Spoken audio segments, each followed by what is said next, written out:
A sloth, a donkey, and a curious human. Send a prompt and see what they're doing. One hits record with a question on his mind. Two brothers pick it up, see what they find. Corn takes his time, Herman's got the facts. Back and forth, they never hold back. My weird prompts, come on in, that's where we begin. My weird prompts, glad you're here. This episode was generated using artificial intelligence. Please verify facts. You know, Corn, this whole show runs on GPU compute, and we wouldn't be here without Modal. Seriously. And that's what powers all our text-to-speech. Everything you're hearing right now. They're an AI infrastructure platform. Developers use them to run GPU workloads in the cloud with zero infrastructure headaches. If you're building anything with AI, check them out. Modal.com. You know, Herman, I was looking at my router dashboard the other day, and it felt like I was staring at the flight deck of a Boeing 747. There were all these acronyms, negative numbers, and decibel ratings that looked more like a calculus final than a signal meter. It is a bit of a shock if you are used to just looking at the top of your phone and seeing 4 bars, isn't it? Most people think those bars are some universal truth, but they are actually a massive marketing abstraction. Right, and today's prompt from Daniel is about exactly that. He wants us to demystify these GSM and cellular metrics, RSRP, RSRP, RSRQ, SINR, and the old school RSSI. Basically, how do you actually read the health of your connection when you are setting up a modem or a gateway? This is such a timely topic because we are in this transition phase. We have the legacy 2G and 3G networks sunsetting, and 5G is becoming the standard, but the way we measure the strength of those signals has changed fundamentally over the last decade. By the way, today's episode is powered by Google Gemini 3 Flash, which is helping us sort through these layers of signal physics. It is funny you mentioned the bars being a lie. I have had situations where I have full bars on my phone, but I can barely load a text, only email, and other times I have 1 bar, but I am streaming 4K video without a hiccup. What is actually happening under the hood there? Well, the bars are proprietary. Apple, Samsung, and Google all have different algorithms for what constitutes 4 bars. One might decide that negative 90 decibel milliwatts is full strength, while another thinks that is only 3 bars. But more importantly, bars usually only measure power, not quality. It is like being in a room with a very loud person who is shouting in a language you don't understand.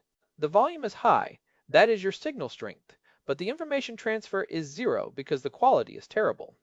So we need to move past the volume and look at the clarity. Daniel mentioned these 4 big ones. Let's start with the one that most people see first, but probably understand the least, RSRP. That stands for Reference Signal Receive Power, right? That is it. If you are on an LTE or 5G network, RSRP is your new best friend. It replaced the old RSSI metric as the primary way we measure how much useful signal is reaching your antenna. Why reference signal? Why isn't it just signal power? Because in a modern digital network, the tower is blasting out all sorts of data to hundreds of different users at once. If you just measured the total power, you would be measuring everyone else's data too.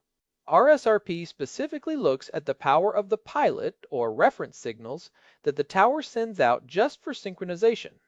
It is a clean, narrow measurement of the tower's voice, specifically ignoring the noise of the data traffic.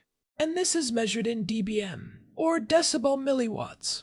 I always find it counterintuitive that these are negative numbers. Can you walk us through the scale? Because to a layman, negative 80 sounds worse than negative 70. But in signal land, it is the opposite. Think of it as how far you are below 1 milliwatt of power. 0 dBm is exactly 1 milliwatt. Since cellular signals are incredibly faint by the time they hit your house, they are always fractions of a milliwatt.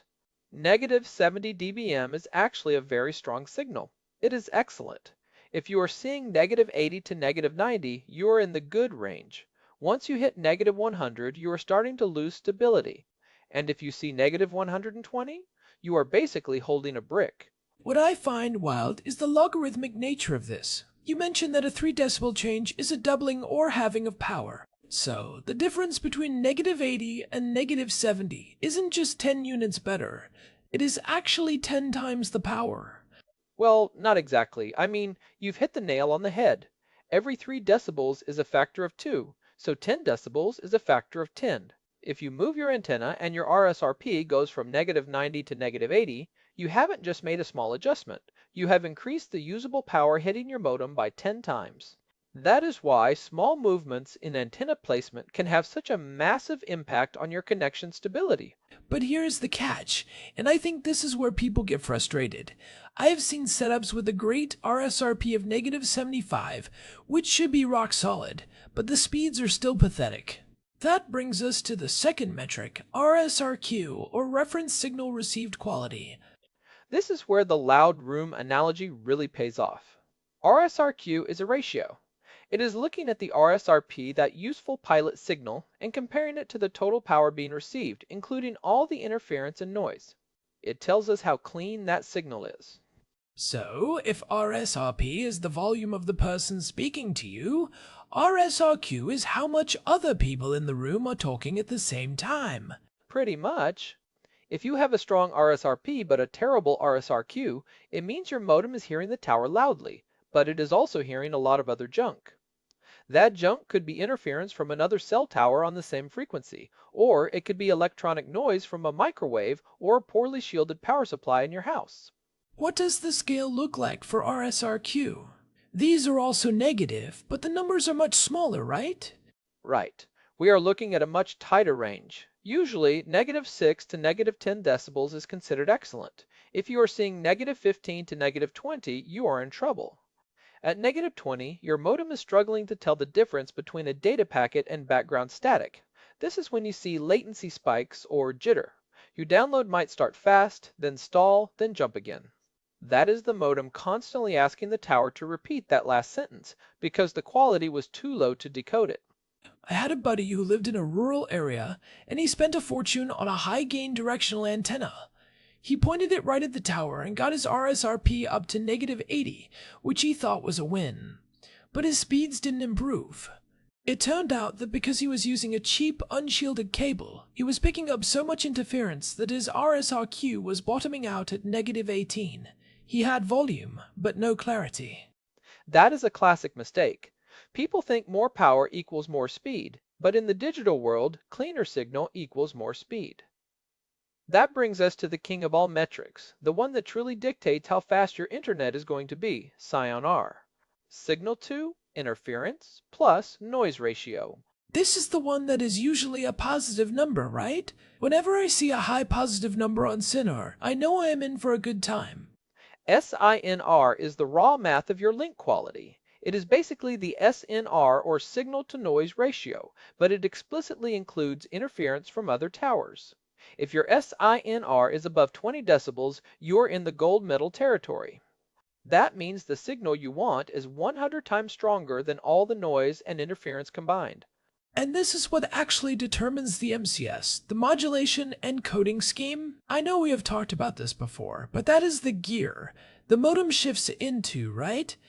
That is a great way to put it. The modem and the tower are constantly negotiating. If the SINR is high, they say, hey, the line is perfectly clear, let's use 256 QAM. That is a very complex way of packing bits into a signal. It is like writing in very small, precise cursive. You can fit a lot of words on the page. But if the SINR drops to 5 decibels, the line is noisy. They have to switch to QPSK or 16 QAM, which is like writing with a thick Sharpie in block letters. You can only fit a few words on the page, so your speed drops even if the signal strength is still high. So, if I am trying to optimize my home office setup for a cellular gateway, I should be looking at SINR more than anything else. If you have to pick one number to obsess over, it is SINR. You can have a weak RSRP of -95, which looks bad on a bar chart, but if your SINR is 25 decibels, you will likely have a faster and more stable connection than someone with a strong RSRP of -70 and a SINR of 3. That is such a counterintuitive point for most people. We are trained to want more signal, but what we actually want is less noise. It is the difference between a whisper in a silent library and a shout in a rock concert. You can hear the whisper perfectly because there is no noise. That is a low RSRP but a high SINR. You can't hear the shout at the concert because of the noise. That is a high RSRP, but a low SINR. We should probably touch on RSSI briefly, even though it is a bit of a legacy metric. I still see it in a lot of older modem interfaces or signal finders. Received Signal Strength Indicator. Why is this becoming less relevant? RSSI is a dumb metric. It just measures the total wideband power received. Back in the 2G and 3G days, that was mostly fine. But in LTE and 5G, where we use orthogonal frequency division multiplexing, OFD, the signal is spread out over many subcarriers. RSSI doesn't know the difference between your tower's signal, a neighboring tower's signal, or the electromagnetic interference from your neighbor's old plasma TV. So if I am looking at an RSSI of -50, which sounds perfect, it might actually be a disaster because it is measuring a lot of garbage. Power? Precisely. If you see RSSI in a modern tool, it is often just there for backward compatibility, or as a very rough, is the antenna plugged in check. For actual performance tuning, you ignore RSSI and look at RSRP and SINR. Let's talk about the practical side of this. Say someone is setting up a Starlink alternative cellular backup, or maybe they are a digital nomad using a 5G travel rig. They get their modem out, they look at the dashboard, and they see these numbers. What is the golden rule or the hierarchy of how to treat these? The hierarchy I always recommend is SINR first, then RSRQ, then RSRP. SINR is king. Always. If you are moving your antenna around, you want to find the spot that maximizes SINR. Sometimes that means pointing the antenna slightly away from the tower to put a building or a hill between you and a different tower that is causing interference. You might lose some RSRP. Your signal strength might drop, but your SINR will go up because you blocked the noise from the other tower. That is a pro tip right there. Point it away to get better signal. It sounds like madness, but it is all about the ratio. It really is.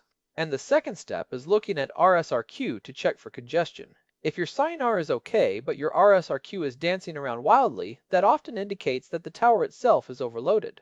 It is sending out a lot of data to other people, which creates self-interference. If you see that, you might want to try band blocking. Band locking? That is where you tell the modem to ignore, say, the crowded 2.1 GHz band and stick to the 600 MHz band, even if it is slower, theoretically. Slower. Frequency band with less congestion will almost always give you a better real-world experience than a fast band that is at 100% capacity. You can use these metrics to see that.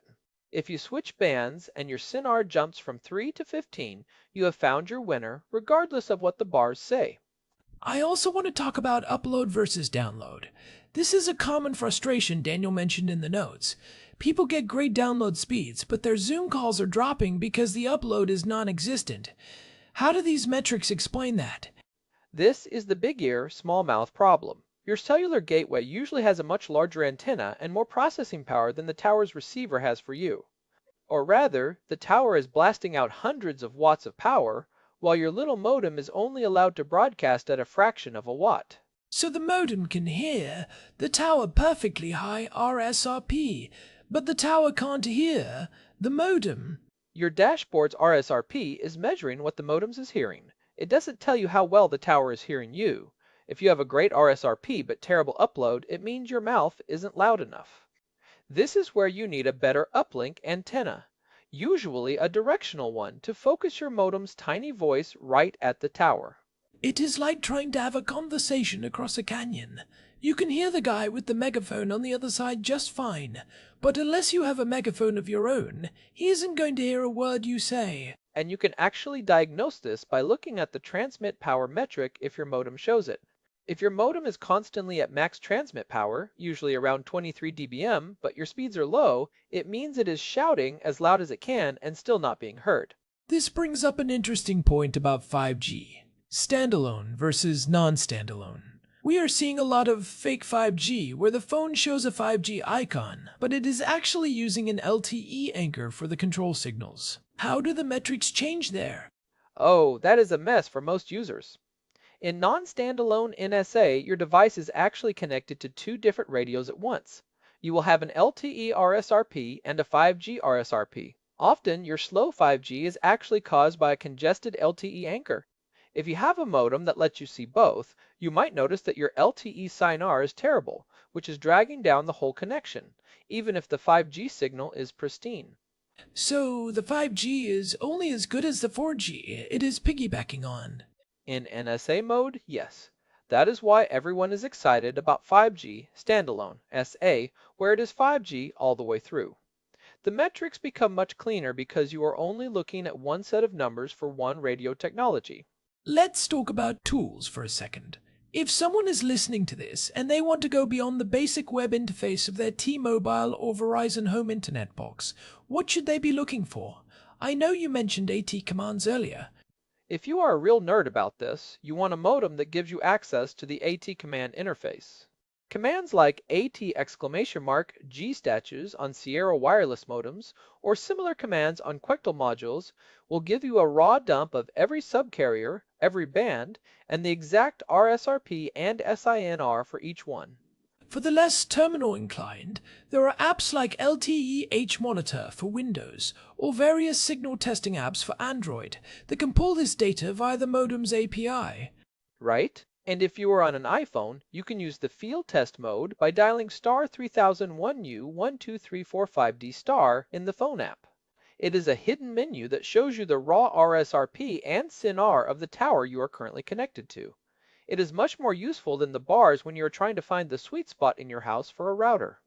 I've used that field test mode before. It is fascinating to walk around the house and see the RSRP jump by 10 points just by moving 3 feet away from a window. It really drives home how much the physical environment affects these high-frequency waves. It is also a great way to bust the myth of the best window. People always assume the window is the best place for a modem. But modern low-E glass, the energy-efficient stuff, often has a thin metallic film that acts like a shield. I have seen cases where the signal is actually better through a wood frame wall than through a modern energy-efficient window. No way. So you were saying the insulation on the window is basically a Faraday cage? In some cases, yes. If you are looking at your RSRP and it is -95 at the window, but -85 against the wall, you have just discovered that your windows are signal killers. You would never know that without looking at the raw metrics. That is a perfect example of why this matters. It turns a guessing game into an engineering task. You aren't just waving a magic wand around. You are optimizing for specific, measurable outcomes. And it empowers you when talking to your provider. If you call tech support and say, "My internet is slow," they will give you the "turn it off and on again" script. But if you say, "My RSRP is -80, but my SINR is fluctuating between -2 and +3, suggesting significant external interference on band 66, you might actually get escalated to an engineer who can check if a nearby tower has a faulty sector. I am not just a customer. I am a network analyst now. I love it. So, let's recap the cheat sheet for our listeners. If they're looking at their dashboard right now, RSRP is strength, and you want it closer to 0, ideally better than -90. RSRQ is quality, and you want it better than -12. SINR is the cleanliness or speed potential, and you want it as high as possible, ideally above 10 or 15. And ignore RSSI if you can. It is the grandfather clock of metrics, charming, but not how we keep time in the 21st century. What about the future? As we move into higher frequency bands, like millimeter wave, do these metrics stay the same? Or does the physics of those tiny waves require a whole new set of acronyms? The core metrics like RSRP and SINR will stay, but they become much more volatile. With millimeter wave, your RSRP can go from -70 to disconnected just because a truck drove between you and the tower. We might see more metrics focused on beamforming quality, basically how well the tower is aiming its signal at you. But for the average home user, the big three of RSRP, RSRQ, and SINR will remain the gold standard for a long time. It is amazing how much complexity is hidden behind that little 5G icon on our phones. It is a massive, real-time orchestration of physics and math happening every millisecond. It really is. And once you understand the math, the magic of cellular internet becomes a tool you can actually master. It is the difference between being a passenger and being the driver. Well, I feel a lot less intimidated by my router dashboard now. I might even go and move it away from that lowy window and see if I can't squeeze another 5 decibels of SINR out of it. Just remember, small moves, corn, small moves. A few inches can be the difference between a doubling of power and a total blackout. I'll keep the logarithmic rule in mind. This has been a great deep dive. Thanks as always to our producer Hilbert Flumingtop for keeping the signal of this show clean and the noise low. And a big thanks to Modal for providing the GPU credits that power the generation of this show. They are the high SINR of the cloud computing world, pure performance, no clutter. This has been My Weird Prompts. If you want to see the charts and the cheat sheet we talked about today, check out the show notes or find us at myweirdprompts.com. We are also on Telegram. Just search for My Weird Prompts to get notified whenever we drop a new episode into your feed. Catch you in the next one, Ermin. See ya, Corn. This episode was produced using Google Gemini 3 Flash, text-to-speech by Chatterbox. Thanks for listening to our show, My Weird Prompts, where our thoughts go from slow takes to facts on cue. We change and follow through. My Weird Prompts, that's the flows from sloth.